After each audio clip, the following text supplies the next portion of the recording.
ma awoodaa dowladda federaalku inay awood ku qabsato Puntland sida ay ugu qabsatay Koonfur Galbeed maalmo ka hor dowladda federaalka ah oo cid iyo dhulba ah ayaa gashay Baydhabo iyada oo awood uga saartay maamulkii meesha ka dhisnaa tani ayaa dhalisay su'aal ay ka mid tahay dowladda federaalka ee Soomaaliya awood ma u leedahay qabsashada maamulka Puntland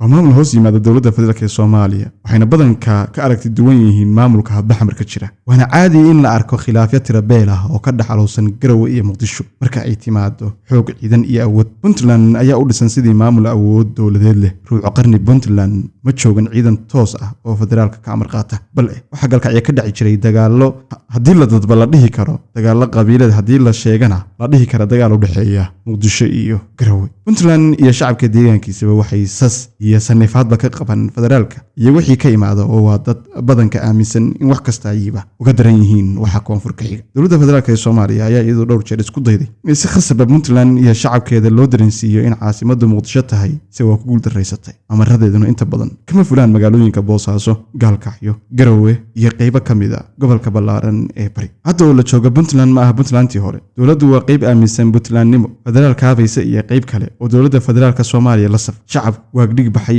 mana jirto lacag rasmi ah oo ka shaqeysa Puntland abaaruhu waa dagalkii la sheegaba musuq xanuunada shaqo la'aanta iyo in kale oo badanba waa u dheertahay shacabka Puntland ku dhaqan waana u baahan yihiin intaba ka samata wixisa dowladda federaalka ee Soomaaliya waa isbedel raadis ku dhisan isbedel saameyn oo waxa ay ku dagaalamaysaa sidii ay deegaan kasta u gaarsiin lahayd dowladeeda oo ay ugu fulin lahayd doorasho qof iyo cod garasho iyo garaacasho intaba kaygu hesha tan ayaa abuuraysa isdiidooyin iyo iska horimaadyo ka dhaxeeya ama ka dhaxdhashay Garowe iyo Muqdisho Puntland oo iyadoo aan siyaasad qeexan oo cad lahayn ayaa gacan weyn ka geysatay saarida Somaliland ee dhulka waqooyi bari kaasoo maamulnimo ay u aqoonsatay dowladda federaalka isla markaana soo degtay oo ay keentay nidaamkii iyo awoodda dowladda federaalka ee Soomaaliya marka aynu u soo laabanno ma awoodaa dowladda federaalka ee Soomaaliya inay awood ku qabsato Puntland damaca noocaas ah ayaa noqday mid fashila federaalka Puntland waa maamulka labaad ee ugu tunka weyn qaaradda toddobada ah sidoo kalena ah mid u dhisan saanad iyo ciidan